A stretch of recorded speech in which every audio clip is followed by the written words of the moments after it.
Crimson resort அப்படின்ற ஒரு பயங்கரமான மான்வா சாப்டர் 1 பத்தி தான் இப்ப பார்க்க போறோம். டைம் வேஸ்ட் பண்ணாம எபிசோடுக்கு போகலாம். எடுத்த உடனே காட்டுல ஒரு மரத்தை காமிக்கிறாங்க. அது ரொம்ப காஞ்சி போயிருக்கு, பிளஸ் அப்படியே மழையும் பெய்யுது. நைட் கிளைமேட் பார்க்க பயங்கரமா இருக்கு.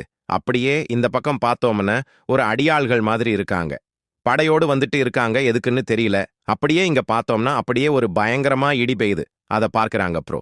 ஏய், நீ ஒரு வேம்பையர். ஆனால் இது ரொம்ப ஜாலியா இருந்துச்சு. 4 வருஷம் நீ பதுங்கி இருக்கிறது. ஆனா நீ சாதாரணமான ஆள் இல்ல. அந்த காலத்துல நிறைய பேர் கொன்னவ, அது நம்ம பூனித மாவீரர்களை ஏமாத்திர தந்துரும். ஆனா உன்னோட கதை இதோட முடிய போகுது. இதை விட வேற எதுவும் தெய்வங்க அனுமதிக்காது. ஆனா எனக்கு பெருமையாக இருக்கு. நீ செத்து வேம்பயர் அண்டர்னு சொல்லிட்டு பேர் வாங்கி கொடுக்கறதுக்கு புனித மாவீரர்கள் தீர்ப்பை ஏத்துக்கிறது நீ செஞ்ச பாவம். உன்னோட கேட்டு போன அந்த ஒவ்வொரு பாவங்கள் எல்லாம் இதை வச்சு நிரூபிக்குது. ஆனா எல்லாமே என்னோடது தான், தெரியுமா? ஆனா இத்தனை நாளும் நான் வேணும்னே பிடிக்கல. நான் இந்த பிளானுக்கு ரொம்ப தாமதமா வந்துட்டேன். ஆனா பிடிக்கணும்ன்றதுக்காக வெறியா இருந்தேன்.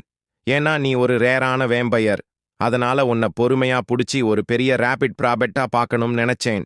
எனக்கு தெரியும், இந்த உலகம் உயிர் வாழ்றதற்கு தகுதியான ஒன்றுதான் உயிர் வாழ கொடுக்கும். இந்த உலகத்துல எல்லாமே சக்தி பலத்தை வச்சுதான் நிரவிக்க முடியும்னு எனக்கு தெரியும். அதனால தான் நான் தப்பிச்சிட்டேன் அப்படின்னு சொன்ன உடனே திடீர்னு அவன் மூஞ்சியில ஒரு சரியான ஸ்லாஷ் பார்த்தா. அவன் ஒரு பயங்கரமான ஒரு அட்டாக் யூஸ் பண்ணியிருக்கான் அதோட தலைவனுக்கு அப்படியே பயங்கரமான ரத்தம் சிந்துது. நீ சொல்றது சரிதான், நீ அவமானம் படுத்துற மாதிரி தெரியுது.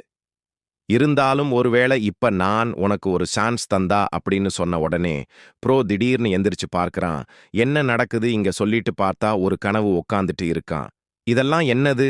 என்ன நடந்துச்சு? எனக்கு என்னது? இதெல்லாம் கத்தியால் வெட்டப்பட்டு என் கழுத்துக்க எனக்கு ஆளை உருவாக்கிய இருக்கு. நான் செத்துட்டேன்னு நினைக்கிறேன். இது என்ன கனவு இல்ல, இது ரொம்ப விசித்திரமாக இருக்கு.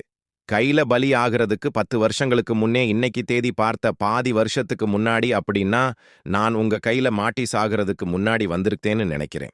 எல்லாம் நடக்கும். நான் என் கடந்த காலத்துக்கு ஒருவேளை என்னோட வாழ்க்கைக்காக ஒரு செகண்ட் சேல்ஸ் இருக்கும்.